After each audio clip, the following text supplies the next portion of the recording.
Hi everyone, Trisha Weber here. I'm joined with Annette and we're in Sweeping Cafe. If you guys haven't heard of it or been here yet, be sure to check it out. It's off of the Cape Coral Bridge, off McGregor in Fort Myers. Great coffee spot, but they're not only known for their coffee, they are open for breakfast and lunch, and they're gonna be back open for dinner as well. So come in at any time, enjoy some pastries, some great coffee, the croissant sandwich. There's a lot of things I love. Check out my blog. I actually mentioned them in my blog just last week, so you could get a little bit more information there. So I'm a realtor in the area in Southwest Florida, and Annette here is the owner of a law firm as well as a title company, and she's been in the industry and an expert, and I wanted to open it up to you, Annette, to kind of just give a little bit more information about yourself. Thanks, Trisha. So welcome everybody. Thanks for tuning in and taking a look at these videos. And thanks for the introduction. I do own a law firm and I do own a title company with my partner.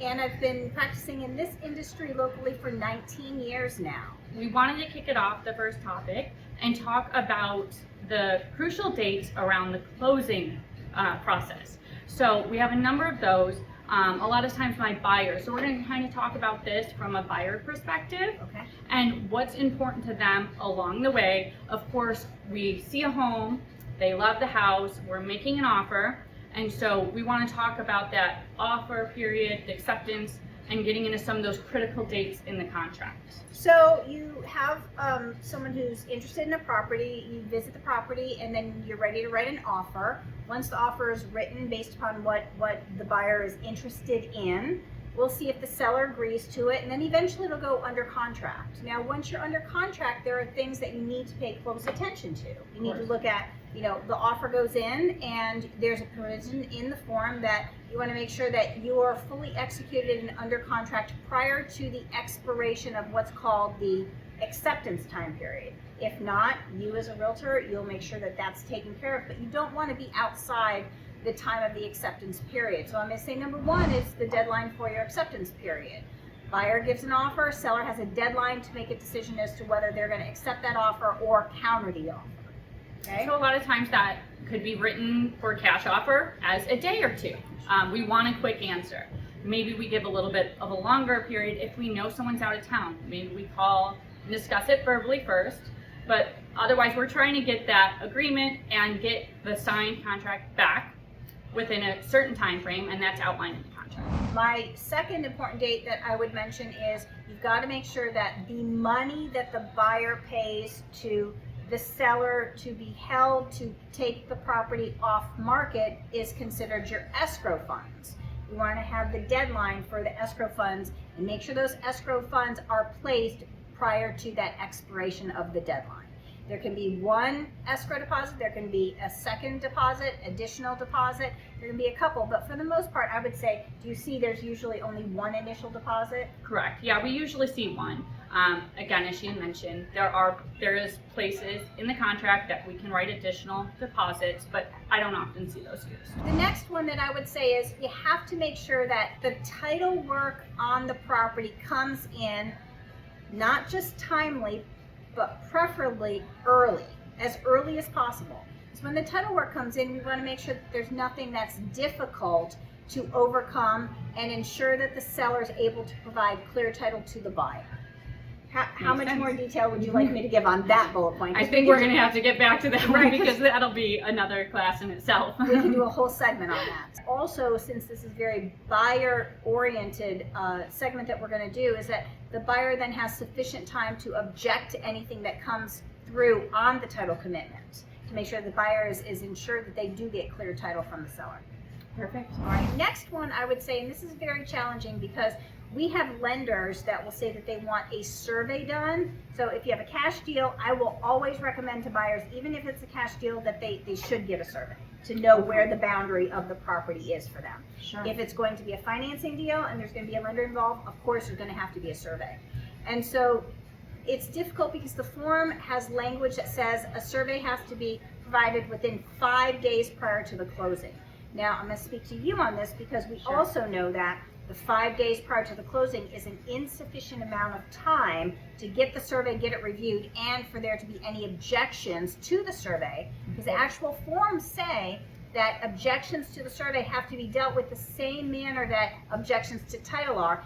And the bottom line on this concept and not meeting this deadline is, if you plan to close by X date, if there's an objection to the survey, you're not going to be able to close by that date. It's going to extend your closing out. So that as an agent, that's something you definitely want to be cognizant of. Okay. Fair enough? Yes, and I will be looking at those dates to make sure that we're not just going by the default. So that's, again, something I try to stay on top of and make sure that we're covered. All right. So there are different forms for contracts and offers to turn into a contract. One is called the standard, one is called the as-is. The as-is means that you go into providing an offer, go under contract, and the buyer is saying, I will accept the property in its as-is condition, barring any title issues, survey issues, things like that. And so part of that determination is made through something called the inspection period. And you want to make sure, and definitely you as their facilitator, okay, Right. for the next or most likely their biggest decision in their lives to become a property owner, is you want to make sure that the property has been inspected and that the buyer has their opportunity to make a decision whether they're going to accept it in its as-is condition, if that's the form that's chosen to write the offer on, or if it's written on a different form, the seller is going to be responsible and provide a monetary amount or handle any necessary repairs, remediations on the property. And all that is combined into the fifth bullet point called the inspection period. And I would have to say by far that's probably one of the, if not the most important deadlines, timeframes in your form, in your contract. So, Annette, thank you so much. You were talking about home inspections and that period for home inspections. What's really important is making sure you get a good home inspector. So my job as your realtor is to go ahead and provide you with some experts in the area. I have a list of those experts and I'm gonna hand them over to you. And then you're gonna know, and I kind of look at how long it takes them to get a home inspection. So that's my job, to be sure that I build in that cushion amount for you. But I'll get you those home inspectors that'll do a great job for you, as well as referring you to some people for home insurance. So in Florida, we have some places here that are obviously in a flood zone. That might be something that it's your dream home, you're okay with it, you're prepared for that additional expense, and so I'll guide you in the right direction for that to get you insurance there and get you some great quotes, and pair you with some agents that handle your homeowners insurance and or flood insurance. Next, it's called the final walkthrough. So I try to give this a little bit more than just the day before or the day of closing. I know some people will just take their, The hour before closing. And sometimes that's what the seller's going to push because they want the most time to maybe resolve any issues, fix what they need done. They want to make sure maybe they're moving out, cutting it down to the wire. They have a closing too, a contingency. So sometimes they're pushing us close to the closing date. I like to have at least 2 or 3 days in there. I'll work with you what you feel is necessary to outline that date and come up with a reasonable time. But I think 2 or 3 days, because if something was missed, you don't want to be going to the closing table that hour that next day without getting that fixed, because then you're coming down with, you have movers, you're really ready to go, you may have had to been out of your current property.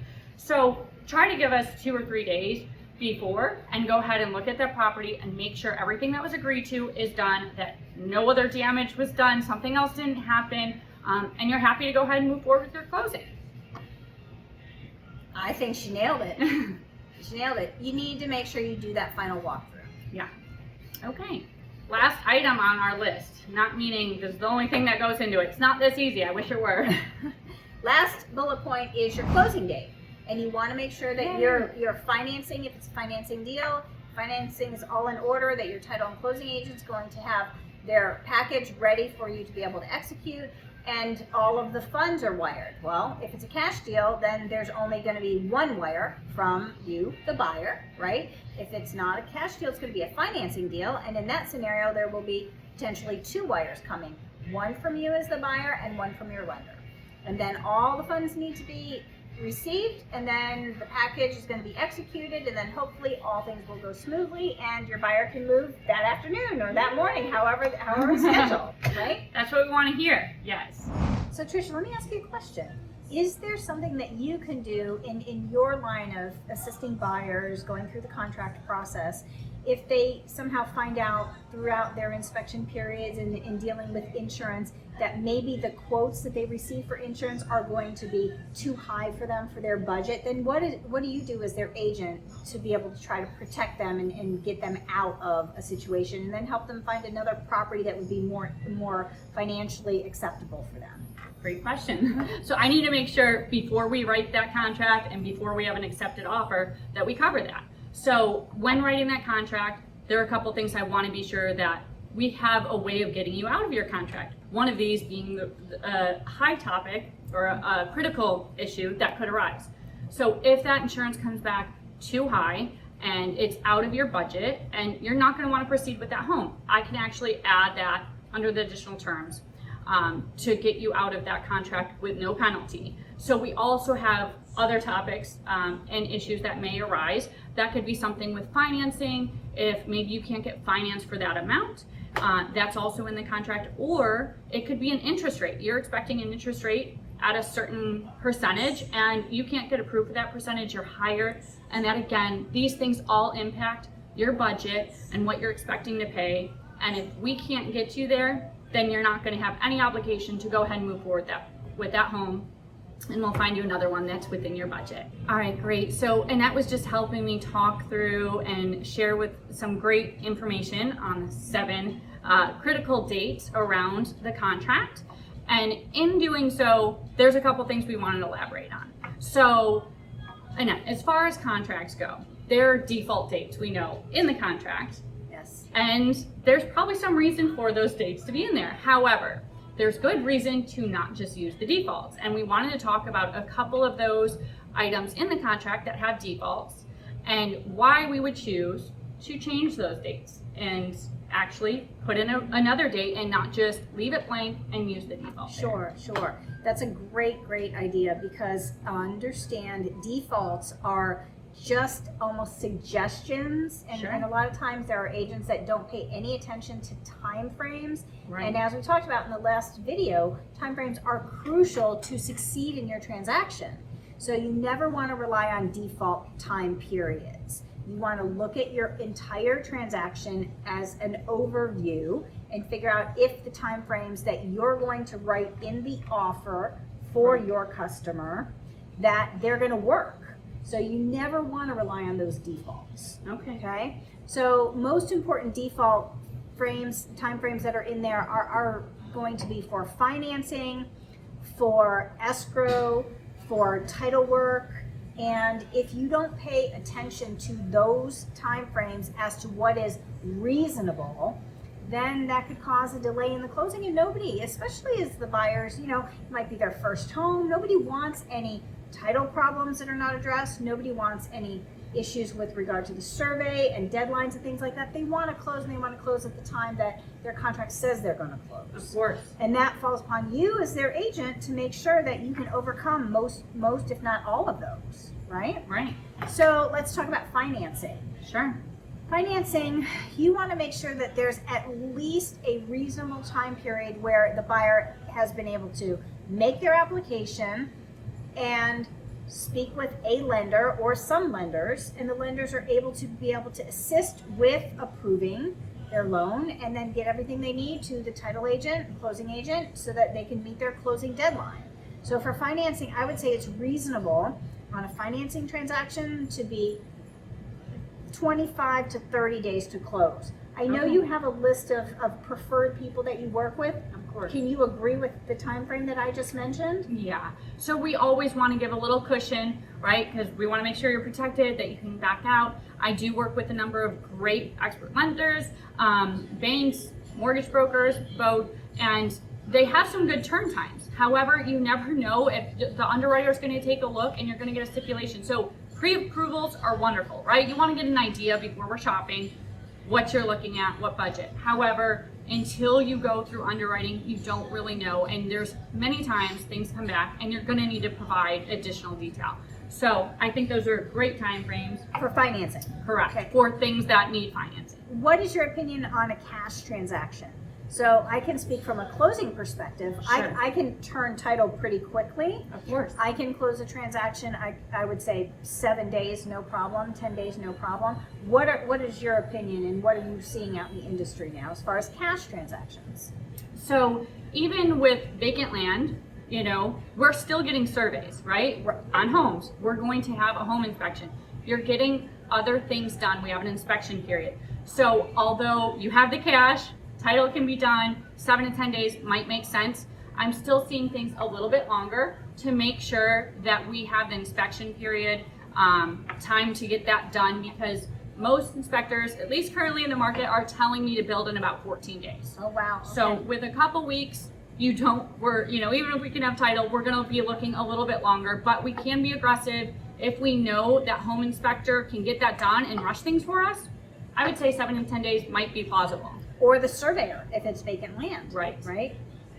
Yeah, so always things to consider if it's vacant land, if you're buying a home, even cash that we can move fast, you have the money, there are other things we have to consider. Great. Are there any other things that you haven't hit on with those defaults you want to discuss today? I just want to be really cautious that everyone that's watching this is understanding, and you're the facilitator of all of this, of course, that you don't rely on those defaults, because the defaults don't take into consideration what your buyer's specific variables or circumstances are. You want to make sure that you can hit all those deadlines timely and again, not rely on those defaults. Specifically, the last video that we did, we talked about 5 days. The contract says 5 days to get a survey prior to closing. You don't want to do that, because then it extends the closing even further if there is an objection to the survey. You don't want to have that happen. You want to be able to close. You want everything to be all wrapped up, put into a box and a bow, and then, that's it. Your buyer's gotten what they wanted. Yeah. So if you guys wonder ever why I've guided you in a certain direction, if I'm changing dates and you see something that's a default, this will help answer those questions for you. Excellent. Thanks so much, Annette. You're welcome.